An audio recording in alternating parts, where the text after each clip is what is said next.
Mga kapatid, magandang linggo ng umaga sa inyong lahat. Ayan. Narito po ako sa shop ulit para ipakita sa inyo itong ginagawa namin na naglalagay kami ng external cooling coil, oil cooler para dito sa Montero na 2014 ba to kuya? 2015. Kasi gusto ni kuya makaiwas sa overheat ng ATF, automatic transmission fluid. So maglalagay kami ng cooling coil. Ayan. Sige, Jong, tuloy-tuloy mo yung trabaho mo. Ayan, at binibidyohan kita. Kasi mga kapatid, halos karamihan ng mga sasakyan ngayon na dinadala dito sa amin, karamihan po talaga sunog ang fluid. Talagang minsan nga putik na. Eh ngayon, ang gusto ni sir, hindi siya mag-overheat. Eh totoo ba yung may overheat ng ATF? Yan po ang pag-uusapan natin mamaya. Ipapaliwanag ko po sa inyo kung totoo bang merong nag-overheat na ATF sa inyong automatic transmission at paano mo maiiwasan yun. Yan. At paano mo malalaman kung nag-overheat ka? Merong isang luxury na SUV. Nako, meron siyang monitoring, meron siyang alert kapag ka nag-overheat yung automatic transmission fluid. Nakikita doon sa dash. Umiilo yun, nagwa-warn siya, nagwa-warning na umiinit na yung automatic transmission fluid. So, ibig sabihin, alam nung nag-manufacture nung SUV na yon, mamahalin yun na 4 na milyon ang brand nyo nun. Alam nila na talagang nag-overheat ang automatic transmission fluid, maging yung automatic transmission. Kaya naglagay sila ng warning doon. Pero yung bang mga sasakyan nyo may warning? Oh, yan ang problema. Hindi mo alam, overheat na pala, gamit ka pa ng gamit. At yan po ang ipapaliwanag ko po sa inyo. Pag naka-traffic, wala yung blinking D. Nag 2 hours ako sa traffic. Kapag ka umaandar, doon talaga no? Pag yung nahihirapan, may load. Paghatak ko. Pag bumabatak talaga. Bumabatak talagang lahat. Doon siya nagiinit. Totoo naman yun. Ito, dala ko yung owner's manual ng Land Cruiser Prado. Ayan. Ito, pakita ko sa inyo. Ayan, ayan. Land Cruiser Prado. Naiwan po nung may-ari, babalikan po nila. May mga nabasa ako dito na i-share ko po sa inyo. Nakalagay po dito, high automatic, ayan, high automatic transmission fluid.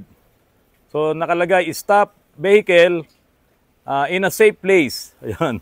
Stop vehicle in a safe place. Kapag ka nag-warning na yung high automatic transmission fluid temperature, stop vehicle in a safe place. Ihinto mo ang sasakyan mo sa ligtas na lugar. At sabi po dito, shift the shift lever to P, doon sa park. And wait until the light goes off. Hintayin mo daw na mawala yung alert na yon, yung warning light. If the light goes off, you may start the vehicle again. Kung mamamatay daw yung ilaw nitong warning light na yan, yung high automatic transmission fluid temperature, ay pwede mo nang paganahin ang sasakyan mo. So ibig sabihin, talaga pong nag-overheat yung automatic transmission fluid. Ngayon, ito mamahaling sasakyan. Land Cruiser Prado. Ayan. Toyota. Mamahalin to. Ang alam ko, nasa 4 na milyon to. So, meron siyang ganong warning. Okay? Paano yung mga sasakyan nyo? Paano nyo malalaman kung nag-overheat na ang inyong automatic transmission fluid? Anong warning nyo? Kasi ito ay mataas pa lang yung temperature. Para hindi masunog, wina-warn ka na nung mismong system. No? Kasi kapag nasunog yun, siyempre damay na rin ng iyong transmission, mga clutches mo. Damay na rin yung mga solenoid niyan, pati yung electronics sa loob. Paano mo malalaman kung nag-overheat na nga ang iyong automatic transmission fluid at gamit ka pa ng gamit? Kaya ngayon, marami pong mga sasakyan ang nasisira ang kanilang automatic transmission fluid kasi hindi nila alam na nag-overheat na pala. Ito nga ng Toyota talagang naglagay siya nung warning na yan. So kung hindi man equip yung ibang mga models, so ibig sabihin nun talagang nag-overheat kasi itong Land Cruiser nilagyan niya Si Sir, yung may-ari nitong Montero na to, ang pinakabasihan niya kapag ka nag-e-error yung kanyang transmission kasi ang sabi ni Sir, yung pag long drive na ako, yung kalagitnaan ng Bicol from Manila, Antipolo to Bicol, kalagitnaan nun, lumalabas yung blinking D. Tapos check engine. Tapos ang ano ko lang i-reset, yung titigil ko, tagan ko yung negative sa battery, mari-reset. Okay na naman siya. Kasi ma-detect ko naman sir, di ba may manual to. Ma-check ko kung anong nakasaang cambio. Naka-stock siya sa tercera. So syempre, maipahinga mo, kailangan na mawala muna yung ilaw or mapahinga or lumamig. Saka mo ngayon magagamit na ulit. So ngayon, ito, naglagay si sir ng oil cooler. Ayan. Kasi ang napapansin niya kapag long drive, syempre high RPM, doon nagkakaroon ng blinking D. Saka check engine. Kayang uminit niya ng around 350 degrees Fahrenheit. Napakainit nun. Kumukulo na yun. Pagka ganun. So the more nahirap ang torque converter mo at nagpe-perform siya ng trabaho niya, mag-iinit talaga. Kaya kailangan mo na magpapalamig. Yun na yun. Ano yun? Yun na yun, di ba? Ikaw naman may gusto niyan, di ba? Opo. Hindi naman ako eh. Kaya lang, nung tinanong niya, meron ako stock dito. So, itatry natin yan. Wala namang masama, walang mawawala. At sigurado, makakatulong yan na mapalamig yung automatic transmission fluid. So, mamaya na tayo magsukat ng fluid. I-start mo lang, painitin mo. Kasi ang issue nito, nagpalit sila ng fluid sa probinsya ba? Sa Bulacan? Kabanatuan. Kasi nga, na-encounter nila yung problem na nag-blinking D. Lagay ko po dito yung aking thermistor or thermostat resistor. Tapos ito yung ating digital display ng ating thermometer. Ngayon ay nasa 36.8 tayo. Ito yung ating ambient temperature. Sige, yan mo. Start mo. Tignan natin kung hanggang saan talaga yung init niya.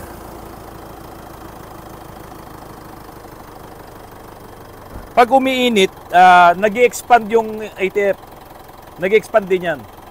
Pag sobrang ATF mo, tapos mag-i-expand yan, pag mainit na, anong mangyayari? Mag-high pressure. Maghahanap siya ng lalabasan. Kaya kung minsan nagli-leak kung saan pumupunta yung ATF. Nag-i-expand po yan kapag umiinit ang ATF. Kaya hindi pwedeng sobra, hindi rin pwedeng kulang. Mag-iinit naman pag kulang kasi siya naman yung cooling fluid. Kailangan tama ang banto niya. Ano ba yung banto? Hindi, banto yung dagdag. Dagdag yun. Lalim na Tagalog yun. Sigaw na natin. Akala ko kasi taga Nueva Ecija kayo eh. Di ba, Baliwag, Bulacan, doon po ako sa Masantol, Pampanga. Di pa mainit. Maya, tignan natin. Kasi kailangan mo rin mapainit yan para makapagdagdag tayo ng fluid. Pati radiator, malamig pa eh. Malamig pa yung radiator. Wala pang kainit-init. 35.3. Kulang kasi yung ATF, kaya magdadagdag muna tayo. Dagdag muna tayo, kapatid. Yan. ATF SP3. Yan. Wala kasing masukat kanina dahil may mga tumapon din kami. Ayan, Ngayon ay 35.8 na yung temperature.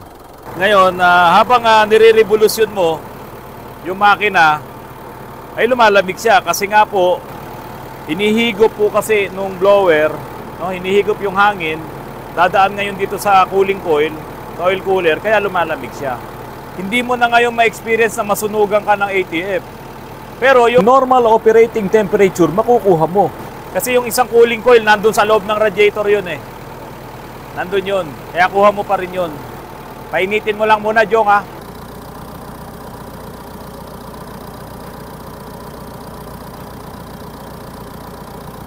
Okay, ayan Ito yung aking digital tester na may thermometer din. So dito ako mismo sa dipstick. Dito ako naglagay ng thermometer.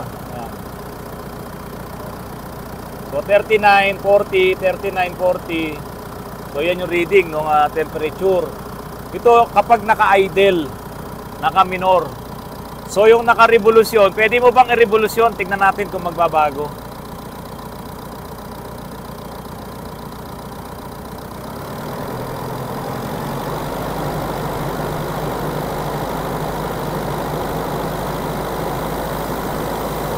Hindi nagbabago, maintain, So yung hangin, kahit na nakatraffic ka, hinihigop ng blower. Samantalang yung nakatraffic na wala kang ganito, nandun lang sa ilalim, yun, tumataas temperature. Ngayon nakabukas yung aircon mo, meron din siyang blower dito, Yung aux fan, pinalalamig din ngayon yung almost half nung yung cooler. Kaya talagang hindi ka ngayon mag-overheat ng ano dito, ng ATF. Tapos ang maganda pa dito, hindi rin naman siya malamig kasi yung standard operating temperature, nandun pa rin sa loob ng radiator yung original na oil cooler na sumasagap nung normal na temperatura ng makina, pati nung radiator. Ha? Oh, normal pa yan. 38 degrees. Kaya ang overheat dito, mga 350 degrees Fahrenheit. Napakalayo pa niyan. So yun mga kapatid, trial, testing. Pero marami na po ako nalagyan yan. Wala namang mga nagreklamo. Okay naman, wala nang bumalik eh. So ibig sabihin, mukhang ito talaga nakakatulong. Kasi iba talaga ang road condition natin, iba ang driving condition natin. Kung iaasa mo lang doon sa design na dinisign doon sa weather ng Japan, sa weather ng US, doon nakadesign yun. Saka doon, ang daming sasakyan, hindi pagod ang sasakyan nila. Baka nga bihira pang gamitin yung mga ganito. Kaya doon, hindi nasusunugan ng ATF. Dito, gamit na gamit mo. Punta ka pang Bicol, Nueva Ecija, di ba? Kung saan nakakapunta to. Kaya yun ang talagang pwedeng mangyari. So kung ako sa inyo, katulad nung ginawa ni Sir, pwede nyo siyang gayahin. Wala namang masama para maprotektahan ang inyong automatic transmission fluid. Sabay-sabay na kasi yun. Pag nasunog yun, chain reaction na yan. Lahat na, damay na. Tanggalin ko na po ito mga kapatid. Ngayon, kung gusto nyong maglagay ng ganito, wala namang problema. Nabibili ko to sa Lazada. Wala pa nga 200 pesos to. Kung gusto nyo maglagay, bili lang kayo sa Lazada, dyan sa online. O, para ma-check nyo kahit saan nyo naman ilagay itong thermistor. Kahit saan dyan, isuksok mo doon sa kabitan ng dipstick o kaya lagay mo dito sa may radiator, kahit saan mo ilagay ito. Kung gusto mo malaman kung may lagnat ka, lagay mo din dito. O diba, nung araw dito may lagnat ka, nilalagay. Pwede po, malaking tulong. Para po, kung hindi kayo makabili ng mga digital na inilalagay doon sa OBD port, meron din kasi. Yung ilalagay mo sa OBD port na ganito. Temperature, meron din po no, para makatulong, malaman nyo kung nag-overheat ang inyong automatic transmission fluid. Gusto ko akong magalo eh. Kapatid, tabaris muna kami, tabaris, so alam nyo na yan. Pero ang magtatabaris, itong mga mekaniko natin. Ayan. Ito si Glenn. Pwede ba ako na maghalo? Ha? Hindi ko na. Ayan mga kapatid, punong-puno. Ayun si Francis. Hindi pa namin masimulan to kasi pag umuulan, napakaputik dito. Doon naman sa kabila, punong-puno na po kami. Kaya magsisimento muna, tapos mag-extend pa kami nitong bubong. So araw-araw, 5 hanggang 6 na tao natin nandito para maiayos muna natin itong ating extension. So ayan, tingnan nyo, yung mga sasakyan nyo po na hindi pa namin nasimulan, pasensya na po kayo. Tapusin lang namin itong counting construction na to para maalwan na tayo makapagtrabaho at medyo hindi tayo kapag umuulan putik-putikan po talaga yung mga paa natin tapos mababasa pa tayo. So sisimentohin lang muna namin saka tayo maglalagay ng bubong dito. Pero itong mga 4x4 man na to, ayan, tuloy lang po ang trabaho niyan. So may naka-ready pa kaming 2, 3. Itong adventure na to, saka itong crosswind, saka yung Highlander na yon. Yan, 4x4 po yan. Panlaban lang sa baha, hindi naman talaga pang off-road. Kasi yun, Los Baños, Laguna, Calamba, tumataas din yung tubig ng hanggang tuhod, minsan hanggang hita. Pati, meron pa pala isang rebo doon, ganun din, taga Laguna din. Ayun ang problema nila kasi nga palaging nagbabaha kahit nandoon lang sa mga simpleng kalye nila, no, sa mga subdivision nagbabaha na, hindi nila magamit yung kanilang mga sasakyan. Kaya 4 po pala yung ibabody lift natin, sabay na rin yung palit ng gulong, sabay na rin ng bend molye para at least kahit paano tumaas yung kanilang ground clearance. Yung engine, kapag naman nag-suspension lift tayo, tumataas din naman siya ng mga 4 inches. O kaya 3 inches, yun, kayang itaas yun. Plus yung body lift naman, sigurado na yung 4 inches na itataas ng body. Kahit paano, panlaban lang po sa baha. At nagpapasalamat ako kay Kuya Luis. Ayan si Kuya Luis. Siya ang magiging boss dito. Usapan na namin yon. Siya ang boss dito. Gagawa pa kami ng opisina dito. So more on lahat ng gagawin po dito, ito mga 4x4, mga fabrication, steel bumper, lahat dito po gagawin. At naglalagay ako na oven para naman sa painting kasi yung tukayo ko doon, ayoko na siya nakikita sa araw-araw doon. Dito na lang siya. Oh, mga kapatid, nandito na ako. Hindi pa tapos itong mga to. Uy! Oh, ba't nandito ka? Hindi ba nagpapala ka lang ng semento doon? Andito na kagad kayo. Back to base kami. Ito si Rudy. Uy, sabi no L300, pakiusap daw. Ha? O yan, nilalagyan na po ng langis itong patrol. O, Leader 5W30, fully synthetic. Meron po kasing nag-comment dun sa vlogs ko na ako daw po ay naglalagay sa diesel nung API SN. Kasi spark yun. SN Leader. O, tignan ko nga yan. Bakit ba may SN to? O, API SN po yan. Ayun o, API SN. Pero may nakalagay din naman po dito na ASEA C2C3. Yung C2C3 pan-diesel po yun. Ayan, ang linaw dito. C2C3 5W30. Kaya ito pong Leader, pwede sa gasolina, na engine, at pwede rin po sa diesel. Napakasipag nitong si Rudy, ang supervisor. Tapos nandito si Jong, saka si RJ. O, ayan o. Namimiss na kayo ng mga jowa nyo. Pagkatapos ng baha, talagang nagdamihan po yung mga nagdala ng sasakyan dito. Yung ibang hindi na nakaakyat, nandun na sa baba. Pero dito, yung mga nakakaandar pa, yun ang talagang inaayos namin. Ang dami pong naging problema na naidulot yung bagyong Karina. Anong pangalan nito? Pyong. Pyong. Yes po. May asawa ka na ba? Wala pa po boss. Girlfriend? Naghahanap pa lang. Naghahanap pa lang. Ano kapatid? Hindi ko kasi nabanggit yung pangalan niya kanina eh. Paano makakahanap ng girlfriend kung hindi natin isasama sa vlog? Masipag to, bilib ako dito. Saka talaga naglilinis ng mga tools niya. Parang nagtesda ka ba? Opo, Kaya naman pala eh. Kasi ang nagtesda, pagkatapos ng trabaho, hindi lang katawan ang nililinis, pati tools nililinis at kinukumpleto niya. O itong dalawang to, nagtesda to. Uy! Start! Saan galing? Ha?